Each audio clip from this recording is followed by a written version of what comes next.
রমাদানের অবশিষ্ট দিনগুলোর মধ্যে সবচেয়ে গুরুত্বপূর্ণ আমলের নাম হলো ইতিকাফ, যেটা রমাদানের শেষ দশকে করতে হয়। ইতিকাফ অবশ্য রমজানের প্রথম দশক, মাঝের দশক, এই দিনগুলোতেও করা যায়, একদিন দুই দিনও করা যায়, কিন্তু মাসনুন যে ইতিকাফ নবী করিম সাল্লাল্লাহু আলাইহি সাল্লামের রমাদানে, সেই প্রতিষ্ঠিত সুন্নাহ নবী সাল্লাল্লাহু আলাইহি সাল্লামের রমাদানে, সেটি হলো রমজানের শেষ দশকে ইতিকাফ করা। শেষ দশকের ইতিকাফ সম্পর্কে মা আয়েশা রাদিয়াল্লাহু তাআলা আনহা বলেছেন, কানা নবী সাল্লাল্লাহু আলাইহি ওয়াসাল্লাম ইয়াতাকিফুল আশরাল আওয়াখির মিন রমাদান হাত্তা তাওয়াফাহুল্লাহ।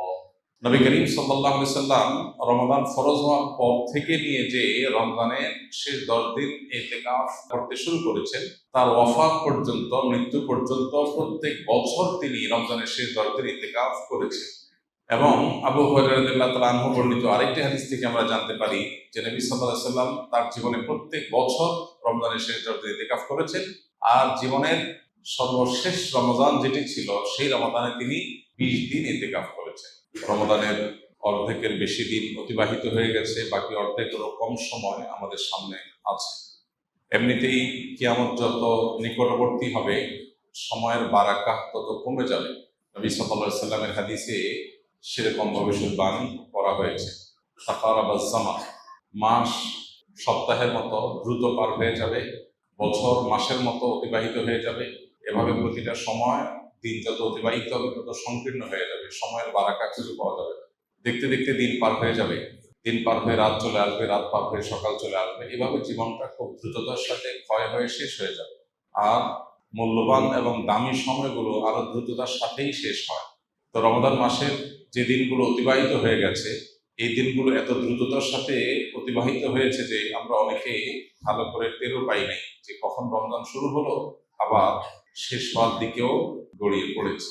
তো এই জন্য আমল আগামীকাল করব, পরশু করব, সামনের সপ্তাহে করব, শেষ 10 দিন করব, লাইলাতুল কদরে করব, এরকম কোনো অপেক্ষায় না রেখে বরং আমল যখন আল্লাহ তাআলা তৌফিক দিয়েছেন, নিজের ভিতরে বুঝ হয়েছে, যখন রমজানের ফজিলত এবং মর্যাদার কথা অনুভব করতে পেরেছি, উপলব্ধি করতে পেরেছি, তখন থেকেই আমল শুরু করা দরকার। আল্লাহ রাব্বুল আলামিন আমাদেরকে রমজানের অবশিষ্ট প্রতিটা মুহূর্তকে সর্বোচ্চ কদর করার তৌফিক দান করুন। প্রিয় ভাইরা আমার, রমজানের এই ফজিলতের এবং মর্যাদাপূর্ণ এই সময়গুলো যদি আমরা সঠিকভাবে কাজে না লাগাতে পারি, তাহলে সেটা আমাদের জন্য চরম হতভাগ্যের কারণ, এবং সেটা নবী রাসূলুল্লাহ সাল্লাল্লাহু আলাইহি ওয়াসাল্লামের অনেকটা বদদোয়ার কারণ হতে পারে, যেটা অত্যন্ত ভয়াবহ ব্যাপার। আর এই সুযোগ হাতছাড়া হওয়ার পর আর জীবনে কোন সুযোগ আসবে? এই রমজান আবার 11 মাসের আগে আর আসবে না। সারা বছর 11 মাসের অন্য কোনো সময়ের আমলে রমজানের সাথে তুলনাযোগ্য না। এজন্য এই মাসের অতিবাহিত হওয়া দিনগুলো যে ক্ষতি হয়েছে, যে ঘাটতি হয়েছে, যতটুকু আমি পিছিয়ে পড়েছি, সেটাকে পুষিয়ে নেওয়ার জন্য এখন থেকে সংকল্প করি, শপথ করি, পণ করি, নিয়ত করি। আল্লাহ আমাদেরকে তৌফিক দান করুন। রমাদানের অবশিষ্ট দিনগুলোর মধ্যে সবচেয়ে গুরুত্বপূর্ণ আমলের নাম হলো ইতিকাফ, যেটা রমজানের শেষ দশকে করতে হয়। ইতিকাফ অবশ্য রমজানের প্রথম দশক, মাঝের দশক, এই দিনগুলোতেও করা যায়, একদিন দুই দিনও করা যায়, কিন্তু মাসনুন যে ইতিকাফ নবী করিম সাল্লাল্লাহু আলাইহি সাল্লামের রমাদানে, সেই প্রতিষ্ঠিত সুন্নাহ নবী সাল্লাল্লাহু আলাইহি সাল্লামের রমাদানে, সেটি হলো রমজানের শেষ দশকে ইতিকাফ করা। শেষ দশকের ইতিকাফ সম্পর্কে মা আয়েশা রাদিয়াল্লাহু তাআলা আনহা বলেছেন, কানা নবী সাল্লাল্লাহু আলাইহি ওয়াসাল্লাম ইয়াতাকিফুল আশরাল আওয়াখির মিন রমাদান হাত্তা তাওয়াফাহুল্লাহ। নবী করিম সাল্লাল্লাহু আলাইহি ওয়াসাল্লাম রমাদান ফরজ হওয়ার পর থেকে নিয়ে যে রমজানের শেষ 10 দিন ইতিকাফ করতে শুরু করেছেন, তার ওয়াফাত পর্যন্ত, মৃত্যু পর্যন্ত প্রত্যেক বছর তিনি রমজানের শেষ 10 দিন ইতিকাফ করেছেন। এবং আবু হুরায়রা রাদিয়াল্লাহু তাআলা আনহু বর্ণিত আরেকটি হাদিস থেকে আমরা জানতে পারি যে নবী সাল্লাল্লাহু আলাইহি ওয়াসাল্লাম তার জীবনে প্রত্যেক বছর রমজানের শেষ 10 দিন ইতিকাফ করেছেন, আর জীবনের সর্বশেষ রমজান যেটি ছিল, সেই রমজানে তিনি 20 দিন ইতিকাফ করেছেন। যেমনটি নবী সাল্লাল্লাহু আলাইহি ওয়াসাল্লাম জীবনে কোনো বছর, কোনো রমজানে একবারও ছাড়েননি, আমাদের সমাজে বেশিরভাগ মানুষের জীবনে সে আমলটি জীবনে একবারও করা হয়। এর চেয়ে বড় দুর্ভাগ্যের বিষয় আর কি হতে পারে? এর চেয়ে বড় হতভাগ্যের বিষয় আর কি হতে পারে? চরম শত্রুর সাথেও তো মানুষের এই বৈপরীত্য থাকে না। এরকম বৈপরীত্য নবী সাল্লাল্লাহু আলাইহি ওয়াসাল্লামের সাথে আমাদের আচরণগত, আমলগত বৈপরীত্য আমরা সৃষ্টি করে ফেলেছি। এই জন্য আমরা নিয়ত করে নেই, আল্লাহ রাব্বুল আলামিনের কাছে তৌফিক কামনা করি, আমরা ইনশাআল্লাহ রমজানের শেষ 10 দিন ইতিকাফ করব। ইতিকাফ মানেটা কি? ইতিকাফ শব্দের অর্থ কোথাও নিজেকে আবদ্ধ করে ফেলা, নিজেকে বন্দী করে ফেলা। ইতিকাফের মূল কথা হলো রমজানের এই দিনগুলোতে যখন আমরা ইতিকাফ করবো, এই দিনগুলোতে আল্লাহর ঘরে, মসজিদে নিজেকে আটকে ফেলা, আবদ্ধ করে ফেলা। দুনিয়ার মানুষের কাছে মানুষ বিভিন্নভাবে চাইতে পারে। চাওয়ার সর্বোচ্চ লেভেল হলো যে কারোর গেটে গিয়ে বসে পড়া, পাও ধরে বসে পড়া, যে না দেওয়া ছাড়া যাচ্ছি না, যে কোনোভাবে আদায় করার জন্য পণ করা। আল্লাহ রাব্বুল আলামিনের কাছে আমরা সারা বছর দোয়া করি, মুনাজাত করি, চোখের পানি ফেলি তৌফিক অনুযায়ী কম বা বেশি, কিন্তু ইতিকাফের এই আমলের মাধ্যমে মূলত আল্লাহ রাব্বুল আলামিনের ঘরে এসে কাঁথা বালিশ নিয়ে গাঁথি বস্তা নিয়ে আমরা একরকম বসে যাই আল্লাহর ঘরে, যে আল্লাহ তোমার মাগফিরাত নিয়েই আমি যাব। কোনো মানুষের গেটে দুয়ারে বা পাও জড়িয়ে খুঁটি গেড়ে বসে যেয়ে যেরকম মানুষ চায়, সেই চাওয়ার ফলে সাধারণত মানুষ খুব কমই বিফলে যায়, ঠিক একইভাবে আল্লাহর ঘরে ইতিকাফ করতে এসে একদম খুঁটি গেড়ে বসে যাওয়াটা এরকম চাওয়া অনেকটা। এই চাওয়ার ভিতরে অবর্ণনীয় এক তৃপ্তি আছে, এই চাওয়ার মধ্যে অন্যরকম এক আবেগ আছে, ভাব আছে।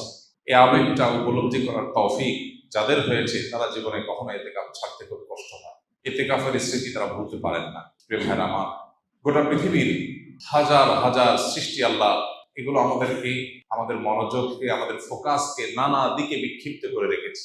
সোশ্যাল মিডিয়ার এই যুগে, বিশেষ করে অনলাইনে বিচরণের এই সময়টাতে আমাদের মনোযোগ হাজার হাজার জিনিস নিয়ে যাচ্ছে। আমরা যখন সোশ্যাল মিডিয়া স্ক্রল করি, আমাদের সামনে কোনো একটা পোস্ট আসে, আমরা এই পোস্টটা দেখবো কি দেখবো না সিদ্ধান্ত নেই।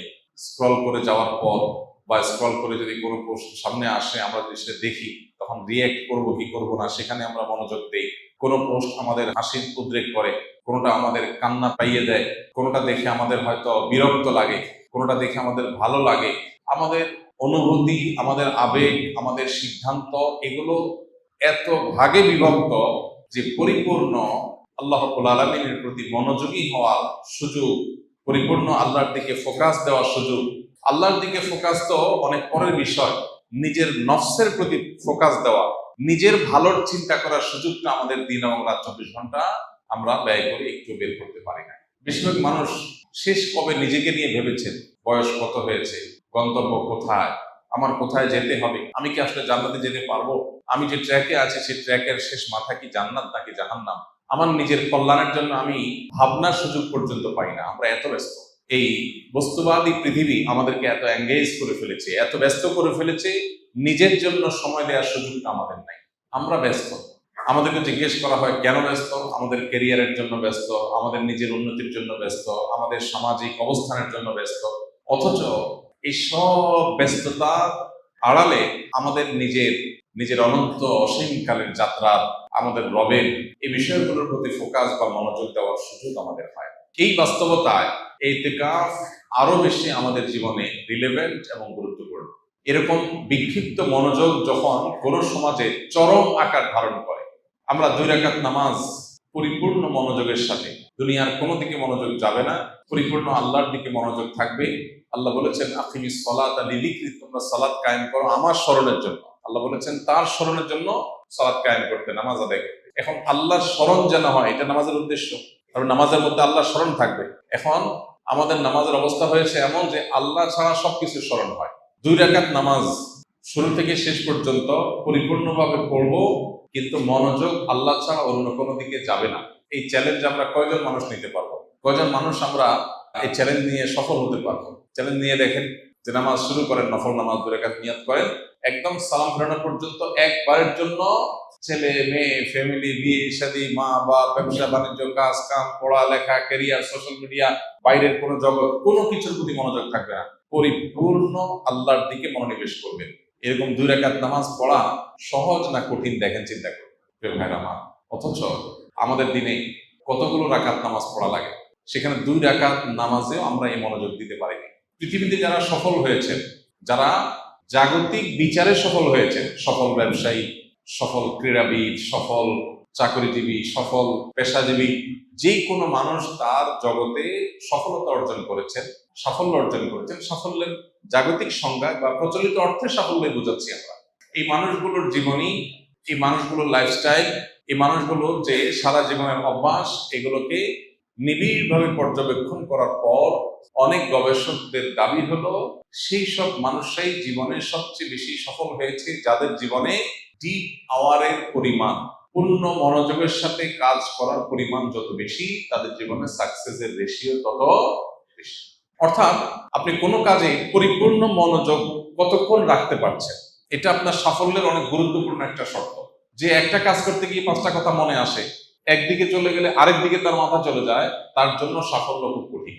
যে কোনো কাজ করার জন্য পরিপূর্ণ মনোযোগ দিয়ে করে জগতে যাই হোক, সে তার কাজ থেকে সরে না। আপনারা যারা স্কিলে ভর্তি হয়েছেন, প্রশিক্ষণ নিচ্ছেন, যে প্রশিক্ষণ পরিপূর্ণ মনোযোগের সাথে নিচ্ছে, ক্লাসে পূর্ণ মনোযোগ দিচ্ছে, সিস্টেম পরিপূর্ণ মানছে, এই মুহূর্তে সে প্রশিক্ষণ নিতে আসছে, অন্য জগতে সে যেতে চায় না, পূর্ণ মনোযোগ দিতে পারে, সে তত বেশি সাকসেস হয়। যারা স্কিল থেকে ট্রেনিং শেষ করে এখন বিভিন্ন জায়গায় জবে আছে, যে ব্যক্তি তার জবের দিকে যত বেশি মনোযোগ দিবে, যত বেশি ফোকাস দিবে, তার কাজটাই সবচেয়ে গুরুত্ব পাবে। অন্য দিক থেকে মনোযোগ সরিয়ে এদিকে যত বেশি মনোযোগ ইনভেস্ট করতে পারবে, সে চাকরিজীবী হিসাবে তার ওই কাজের জগতে তত বেশি সাকসেস হবে। আর যার মনোযোগ যত কম থাকবে, তার সাকসেসের পরিমাণ তত কম হবে।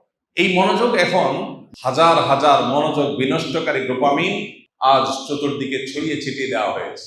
স্পিরিচুয়ালি, আধ্যাত্মিকভাবে আমাদের মুসলমানদেরকে ধ্বংস করবার জন্য হাজারো আয়োজন আছে।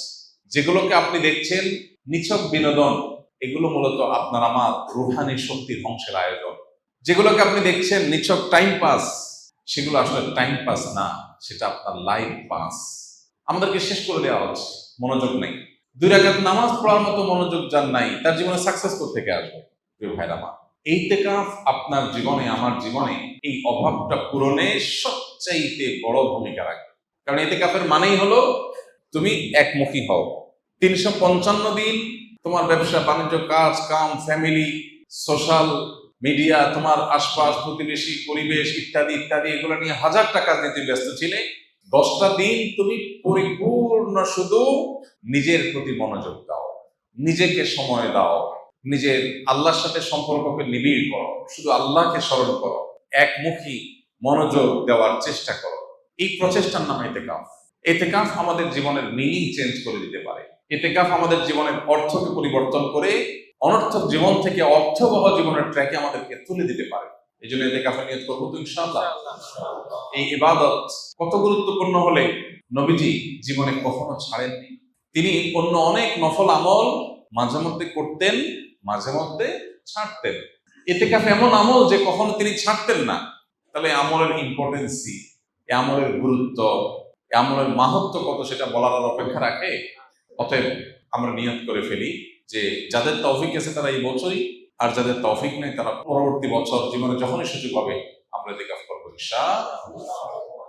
শয়তান আমাদেরকে মিথ্যা কথা বলে, আমাদেরকে দূরে সরায়।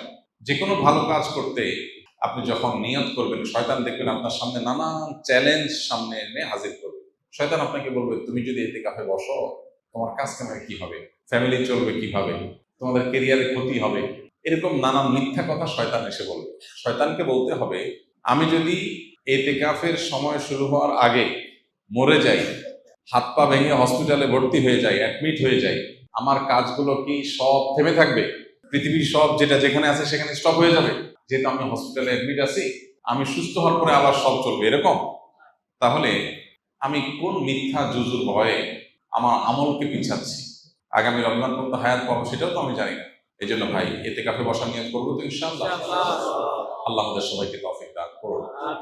ইতিকাফে যারা বসবেন তাদের উদ্দেশ্যে বলতে চাই যে ইতিকাফে বসে সোশ্যাল মিডিয়া, ফেসবুক স্ক্রল অথবা মোবাইলে অতিরিক্ত ব্যস্ততা, আড্ডা, এগুলো বাদ দিয়ে পরিপূর্ণ আল্লাহর স্মরণ, দোয়া, রোজাদারি, কোরআন তেলাওয়াত, লম্বা লম্বা রাকাতে নফল নামাজ, ওয়াজ ও নসিহত, দ্বীনি বই পুস্তক পড়া এবং বেশি বেশি আল্লাহর স্মরণ করা, এগুলোর মধ্য দিয়ে এই 10টা দিন কাটাবার চেষ্টা করি। আমাদের অভ্যাস খারাপ হয়ে গেছে, আমরা আল্লাহর দিকে মনোনিবেশ করে দীর্ঘ সময় থাকতে পারি না। এই জন্যই আমাদের ট্রিটমেন্ট হলো একটা লম্বা পিরিয়ড, এই 10 দিনের পুরো সময়টা নিজের বিরুদ্ধে যুদ্ধ করা, সংগ্রাম করা, অভ্যাসটাকে পরিবর্তন করার চেষ্টা করা। এটাই আমাদের দুনিয়া এবং আখিরাতের সাফল্যের অন্যতম স্বীকৃতি হিসেবে কাজ করে। আল্লাহ রাব্বুল আলামিন আমাদের সবাইকে নবী সাল্লাল্লাহু আলাইহি সাল্লামের হারিয়ে যাওয়া অবহেলিত এই আমলটিকে পুনরায় জীবিত করার তৌফিক দান করুন।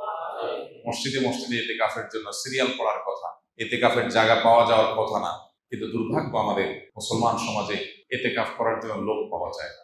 2 জন, 1 জন, 3 জনের বেশি লোক পাওয়া যায় না। গড়ে প্রত্যেকটা মসজিদে 2-3 জনের বেশি মানুষ ইতিকাফে বসানো যায় না, অথচ পুরো মহল্লাতে শত শত মানুষ বসবাস করছে। সবাই ব্যস্ত। ব্যস্ততার এই মিথ্যা আমাদের শয়তান সারা জীবন দেখিয়ে যাবে, মনে রাখবে। আপনার সামনে যেদিন মালাকুল মউত হাজির হয়ে যাবে, সেদিন আপনার কোনো ব্যস্ততার অজুহাত কুলাবে না। জীবনের এই সুযোগ আমি আবার পাবো, সেই গ্যারান্টি আমার হাতে নেই। অনেক মানুষ ছিলেন আমাদের সাথে গত রমজানে নাই তারা আমাদের সাথে। অতএব জীবনের সকল ব্যস্ততাকে ঠেলে দিয়ে ইতিকাফে বসার নিয়ত করবো ইনশাআল্লাহ। কারণ যদি এমন হয় যে তিনি মসজিদে বসে কাজ না করলে, ইতিকাফের মধ্যে কাজ না করলে তার ফ্যামিলির রুটি রুজির ব্যবস্থা হবে না, এরকম সিরিয়াস লেভেলের গরিব যদি হয়, তাহলে মসজিদে বসে এমনকি মালামাল কেনা বেচা লাগলে, ওলামা ইকরামের ফতোয়া আছে যে মালামাল বাইরে রেখে মসজিদে বসে কেনা বেচা সাধারণত জায়েজ নাই। ইতিকাফকারী ব্যক্তির জন্য জায়েজ আছে যে বাইরে মালামাল থাকবে, তিনি ভিতর থেকে এটার কাজ করবেন, এখান থেকে পরিচালনা করবেন। যদি সেটা নিরুপায় লেভেলের হয়, একান্ত আর্জেন্ট কিছু হয়, সেটা তার জন্য করার সুযোগ আছে। আমরা অনেকে ইতিকাফকে অহেতুক ভয় করি। আমরা মনে করি ইতিকাফ মানে বোবার মতো বসে থাকতে হবে, 10 দিন কোনো কথাই বলা যাবে না, এরকম না। আপনার ফ্যামিলির খোঁজ খবর আপনি নিতে পারবেন। খোঁজ খবর নেওয়া এক জিনিস, আর খাজুরিয়া আলাপ আরেক জিনিস। খাজুরিয়া আলাপ করা যাবে না, প্রয়োজনীয় কথা, কারোর অসুস্থতা আছে তার খোঁজ খবর নিলেন, কোনো প্রয়োজন আছে যে সম্পর্কে গাইড করলেন, এগুলো আপনি করতে পারবেন। যারা ইতিকাফে আছেন তারা নিজেরা আলাপ করতে পারবেন। আমাদের মধ্যে সব ক্ষেত্রেই প্রান্তিকতা। কিছু মানুষ আছে ইতিকাফে বসে আড্ডা মারে, আর কিছু মানুষ মনে করে ইতিকাফে বসলে বোবা হয়ে যেতে হয়। বোবা হওয়ারও নির্দেশ নাই, আবার আড্ডা মারারও অনুমোদন নাই, বরং প্রয়োজনীয় কথা বলা যাবে, কিন্তু বেশিরভাগ সময়গুলো আল্লাহর ইবাদতের দিকে মনোযোগ দিতে হবে। রব্বুল কারীম আমাদেরকে এমন ইতিকাফের তৌফিক দান করুক যে ইতিকাফের স্বাদ মৃত্যু পর্যন্ত প্রতি রমজানে আমাদেরকে ইতিকাফ করতে বাধ্য করে দেয়। আস সুন্নাহ ফাউন্ডেশন, উম্মার স্বার্থে সুন্নাহর সাথে।